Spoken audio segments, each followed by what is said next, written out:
Mary, the sister of the King, was welcomed by Major General the Honorable P.J. Montague when she arrived at Wellington Barracks. After meeting Major Alice Sorby, senior CWAC staff officer, the Princess Royal inspected a detachment of the Canadian Women's Army Corps. Accompanying her was Chief Controller Jean Knox, director of the British ATS.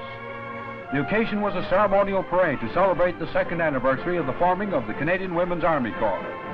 On this London parade ground, famous for its associations with British Guard regiments, more than 400 rain-soaked quacks showed the quality of the overseas companies.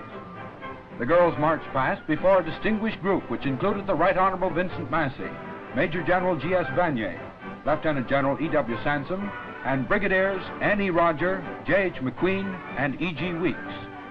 Faultless marching bore testimony to the smartness of the girls' training which for the most part is carried out after duty. Most of the quacks are employed in office and administrative jobs, releasing men for field units. In its 2 years' existence, the CWAC has indeed proved itself a vital cog in Canada's war machine.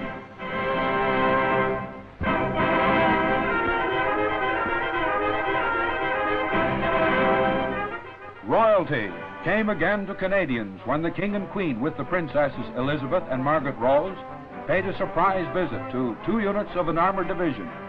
First, they inspected men of the 5th Light Anti-Aircraft Regiment, RCA, who, despite the wind and the rain, made a fine show.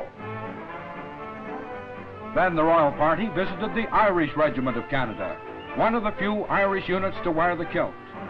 The inspection of the 2 units was very brief and informal, but it left a long-lasting impression of the dignity and gracious charm of our royal family.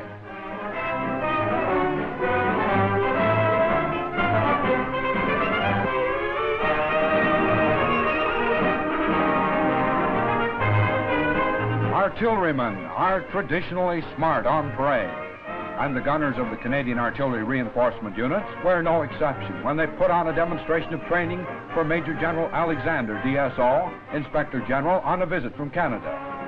A feature of the march past was a troop consisting entirely of reinforcement officers. General Alexander made a thorough inspection of all forms of training, seeing for himself the high standard reached. Highlight of the day was a demonstration of crash action put on by the 13th Field Battery under command of Major Lucy. The guns were brought up and made ready for action in a matter of minutes.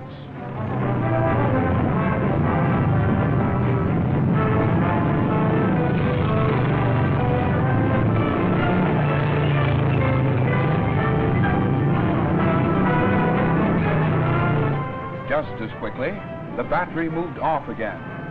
Speed, sureness, and mobility. These are the factors that paid rich dividends in the hills of Sicily and Italy.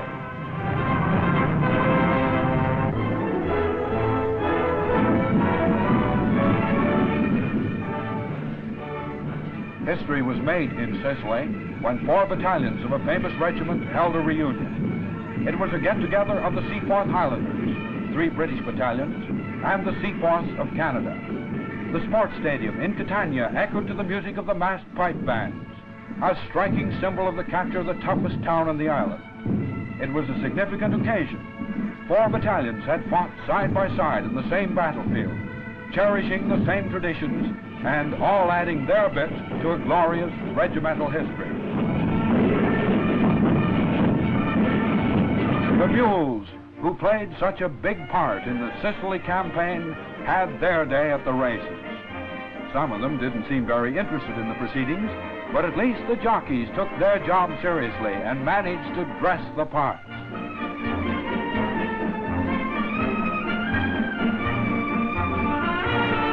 While the bookies did a roaring business.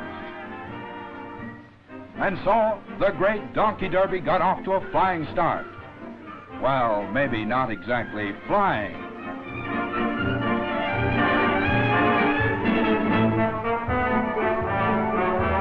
The winner! The officers had a donkey derby of their own. By this time, the mules were getting tired of it all and didn't have their hearts in their work. Perhaps a carrot on a stick might have helped.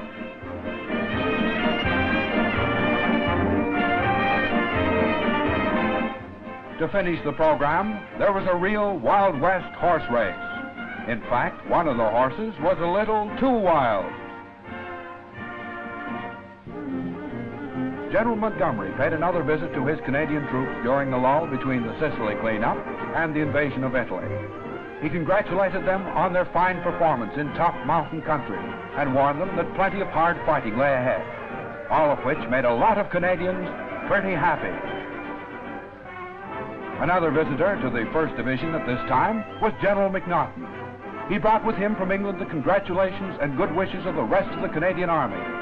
He talked to officers and men informally, gathering first-hand impressions of the bitter fighting which had taken place. And his words were a real inspiration to the men who were soon to set foot on the European mainland.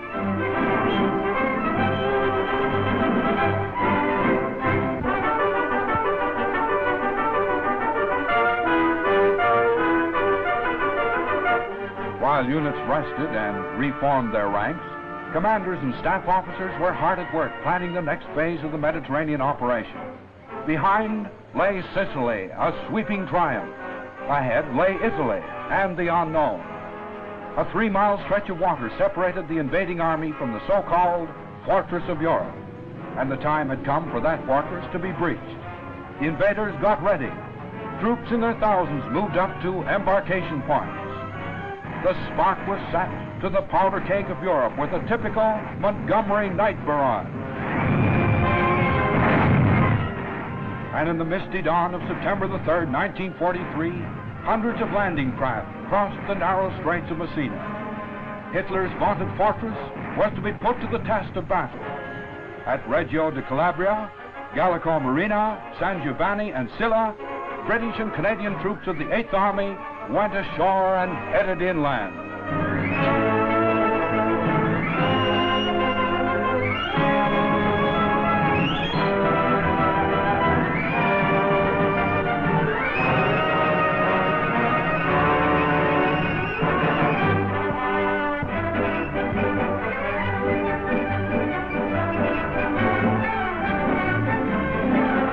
In Sicily, across the straits, as the day wore on, more and more men were embarked.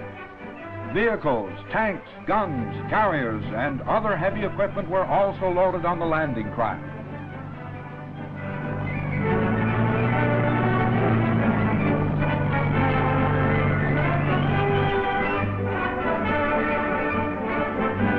The short trip across to the Italian shore was a pleasant ferry crossing. There was practically no opposition from the defenders in the hills of Calabria.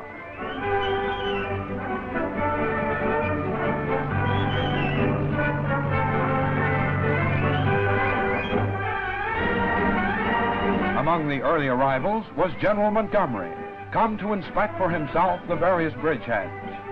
A demolished bridge was quickly restored to use as Royal Canadian Engineers cleared the way and opened the roads to the heavy stream of military traffic. Men of the Carleton and Yorks captured the first airport in Italy, just outside Reggio de Calabria.